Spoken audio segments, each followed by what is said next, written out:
नमस्ते दोस्तों, स्वागत है आपका अर्थसूत्र में। आज के इस वीडियो में हम जानेंगे कि आप इनकम टैक्स में कौन कौन सी छूट एग्जेम्पशंस प्राप्त कर सकते हैं और इनके लिए कौन कौन से सेक्शन महत्वपूर्ण हैं। 2024 के नए बजट के अनुसार हम आपको विस्तृत जानकारी देंगे और उदाहरणों के साथ समझाएंगे। तो चलिए शुरू करते हैं। Understanding tax exemptions and there importance. सबसे पहले यह समझते हैं कि टैक्स एग्जेम्पशंस क्या हैं और ये क्यों महत्वपूर्ण हैं। टैक्स छूट वे राशि हैं जिन्हें आप अपनी कुल आय से घटा सकते हैं, जिससे आपका टैक्स देय कम हो जाता है। यह आपके टैक्स बोझ को कम करने में मदद करता है और आपको बचत करने का मौका देता है। धारा 10(14)(1) विशेष भत्ते स्पेशल अलाउंसेस।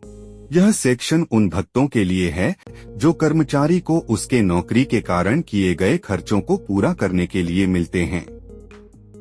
ट्रैवल अलाउंस यात्रा भत्ता। जब आप अपने काम के लिए यात्रा करते हैं तो आपको यात्रा भत्ता मिलता है। यह केवल काम के कारण हुई यात्रा के खर्च को कवर करता है। कॉन्वेयंस अलाउंस परिवहन भत्ता। यह भत्ता आपको आपके कार्यस्थल तक आने जाने के खर्च को कवर करने के लिए मिलता है। यूनिफॉर्म अलाउंस वर्दी भत्ता। यह भत्ता उन कर्मचारियों के लिए होता है जिन्हें ड्यूटी पर वर्दी पहननी होती है। यह वर्दी की खरीद या रखरखाव के लिए होता है। मान लीजिए आपका यात्रा भत्ता 15,000 रुपए है और आपने 10,000 रुपए यात्रा पर खर्च किया है, तो आपको 10,000 रुपए की छूट मिलेगी। धारा 10(14)(2) विशेष प्रतिपूरक भत्ते स्पेशल कॉम्पेंसेटरी अलाउंसेस। यह भत्ते विशेष परिस्थितियों में कर्मचारियों को दिए जाते हैं, जैसे कि उच्च ऊंचाई वाले क्षेत्रों में काम करना या कठिन परिस्थितियों में। Special compensatory high altitude allowance. उच्च ऊंचाई वाले क्षेत्रों में काम करने के लिए आपको यह भत्ता मिलता है। Children education allowance.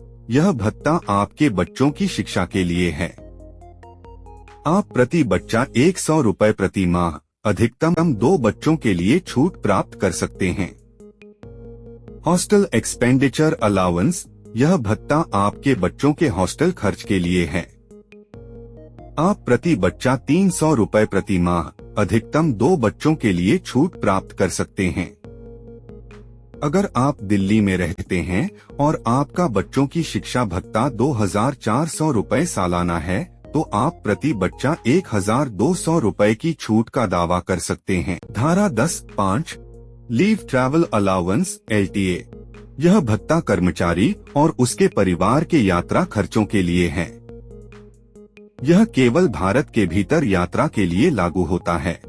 LTA claim. आप LTA को केवल यात्रा टिकट के खर्च पर दावा कर सकते हैं, न कि होटल या अन्य खर्चों पर। मान लीजिए आपने यात्रा पर 20,000 रुपए खर्च किए और आपका LTA 15,000 रुपए है, आप 15,000 रुपए की छूट का दावा कर सकते हैं।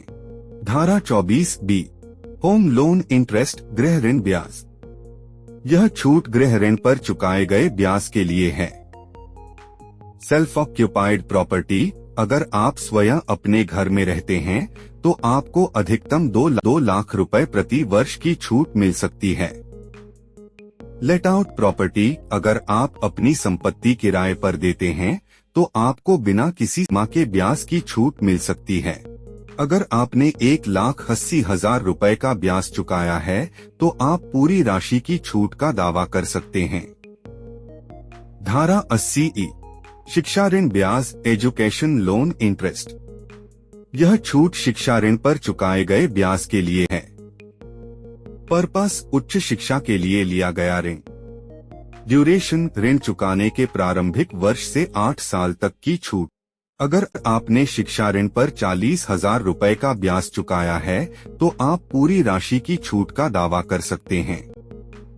धारा 80(c) कटौती डिडक्शंस। यह सबसे लोकप्रिय सेक्शन है जिसमें कई प्रकार की निवेश और खर्च शामिल हैं। आप अधिकतम 1.5 लाख रुपए प्रति वर्ष की छूट प्राप्त कर सकते हैं। प्रोविडेंट फंड भविष्य निधि आपके पीएफ में किए गए योगदान के लिए। लाइफ इंश्योरेंस प्रीमियम जीवन बीमा प्रीमियम जीवन बीमा की प्रीमियम राशि। ट्यूशन फीस शिक्षा शुल्क आपके बच्चों की ट्यूशन फीस के लिए। एनएससी राष्ट्रीय बचत प्रमाण पत्र एनएससी में निवेश के लिए। अगर आपने 50,000 रुपए पीएफ में, 30,000 रुपए एलआईसी प्रीमियम में और 40,000 रुपए बच्चों की ट्यूशन फीस में निवेश किया है तो आप कुल 1,20,000 रुपए की छूट का दावा कर सकते हैं। धारा 80D मेडिक्लेम चिकित्सा बीमा। चिकित्सा बीमा प्रीमियम पर छूट। सेल्फ एंड फैमिली खुद और परिवार के लिए 25,000 रुपए तक की छूट। सीनियर सिटीजन्स वरिष्ठ नागरिकों के लिए 50,000 रुपए तक की छूट। अगर आपने अपने परिवार के लिए 20,000 रुपए और अपने माता पिता के लिए 30,000 रुपए का मेडिक्लेम प्रीमियम चुकाया है तो आप कुल 50 रुपए की छूट का दावा कर सकते हैं। धारा 80 TTA बचत खाता ब्याज सेविंग्स अकाउंट इंटरेस्ट। यह छूट बचत खाते में प्राप्त ब्याज के लिए है। लिमिट 10,000 रुपए तक की छूट। अगर आपके बचत खाते में 12,000 रुपए का ब्याज प्राप्त हुआ है तो आप 10,000 रुपए की छूट का दावा कर सकते। Overall example with illustration. चलिए अब एक समग्र उदाहरण के साथ समझते हैं कि इन सभी छूटों का लाभ कैसे उठाया जा सकता है। मान लीजिए एक व्यक्ति जिसका नाम राहुल है, उसकी सालाना आय 10 लाख रुपए है। चलिए देखते हैं कि वह किन किन छूटों का लाभ उठा सकता है। धारा 10(14)(1) यात्रा भत्ता। यात्रा भत्ता 20,000 रुपए। वास्तविक यात्रा खर्च 15,000 रुपए।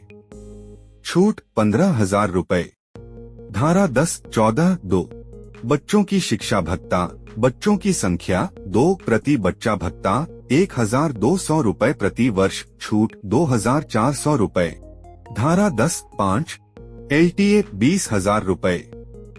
वास्तविक यात्रा खर्च 18,000 रुपए। छूट 18,000 रुपए। धारा 24B गृह ऋण ब्याज 1,80,000 रुपए। छूट 1,80,000 रुपए। धारा 80C निवेश पीएफ 50,000 रुपए। एलआईसी प्रीमियम 30,000 रुपए। ट्यूशन फीस 40,000 रुपए। कुल छूट 1,20,000 रुपए। धारा 80D मेडिक्लेम परिवार के लिए प्रीमियम 20,000 रुपए। माता पिता के लिए प्रीमियम 30,000 रुपए। कुल छूट 50,000 रुपए। धारा 80CE शिक्षा ऋण ब्याज। शिक्षा ऋण ब्याज 40,000 रुपए। छूट 40,000 रुपए। धारा 80 TTA बचत खाता ब्याज 12,000 रुपए। छूट 10,000 रुपए। Final calculation. राहुल की कुल आय 10 लाख रुपए।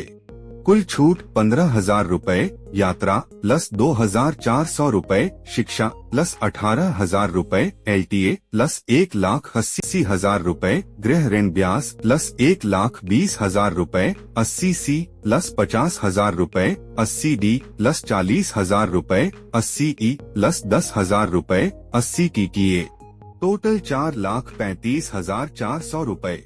कर योग्य आय टैक्सेबल इनकम 10 लाख रुपए माइनस 4,35,400 रुपए इज इक्वल टू 5,64,600 रुपए। टैक्स की गणना 2,50,000 0% यानी 0। 2,50,000 1 रुपए 5 लाख रुपए तक 5% यानी 12,500 रुपए। 5 लाख 1 रुपए 5,64,600 तक 20% यानी 12,920 रुपए। कुल टैक्स 12,500 रुपए प्लस 12,920 रुपए यानी 25,420 रुपए। तो इस तरह से राहुल अपनी आय पर विभिन्न छूटों का लाभ उठाकर अपनी टैक्स देयता को कम कर सकते हैं। दोस्तों, यह उदाहरण और छूटें पुराने कर ढांचे ओल्ड रेशीम के तहत लागू होती हैं, जिसमें विभिन्न कटौतियों और छूटों का दावा किया जा सकता है। हालांकि 2024 के नए बजट के अनुसार नए कर ढांचे न्यू रेजीम में ऐसी कोई छूट या कटौती उपलब्ध नहीं है। नए कर ढांचे में आपको एक बार में कम दर से टैक्स चुकाना होता है। चलिए अब हम नई कर व्यवस्था के तहत भी टैक्स की गणना करते हैं, ताकि आप खुद तय कर सकें कि आपके लिए कौन सा विकल्प बेहतर है। Tax calculation for new regime. Rahul की कुल आय 10 लाख रुपए। नए कर ढांचे के अनुसार कर की गणना 2,50,000 रुपए तक 0% यानी 0। 2,50,001 रुपए से 5 लाख रुपए तक 5% यानी 12,500 रुपए। 5,01,000 रुपए से 7,50,000 रुपए तक 10% यानी 25,000 रुपए। 7,50,001 रुपए से 10 लाख रुपए तक 15% यानी 37,500 रुपए। कुल 0 प्लस 12,500 रुपए प्लस 25,000 रुपए प्लस 37,500 रुपए यानी 75,000 रुपए। तो नए कर ढांचे के अनुसार राहुल को 75,000 रुपए टैक्स देना होगा। पुराने कर ढांचे में हमने देखा कि छूटों का लाभ उठाकर राहुल की टैक्स देयता 25,420 रुपए रह जाती है। अब आप खुद तय कर सकते हैं कि आपके लिए कौन सा विकल्प बेहतर है, पुराना कर ढांचा या नया कर ढांचा। ध्यान दें कि नए कर ढांचे में छूट और कटौती नहीं मिलती, लेकिन टैक्स की दरें कम हैं। दोस्तों, ये थे 2024 के नए बजट के अनुसार आयकर में प्राप्त की जा सकने वाली प्रमुख छूटें और उनका विवरण। उम्मीद है कि इस जानकारी से आपको अपने टैक्स प्लानिंग में मदद मिलेगी। अगर आपके पास कोई सवाल है तो कृपया नीचे कमेंट करें और हमारे चैनल को सब्सक्राइब करें। और हाँ, बेल आइकॉन को दबाना न भूलें ताकि आपको हमारे नए वीडियो की जानकारी सबसे पहले मिल सके। धन्यवाद।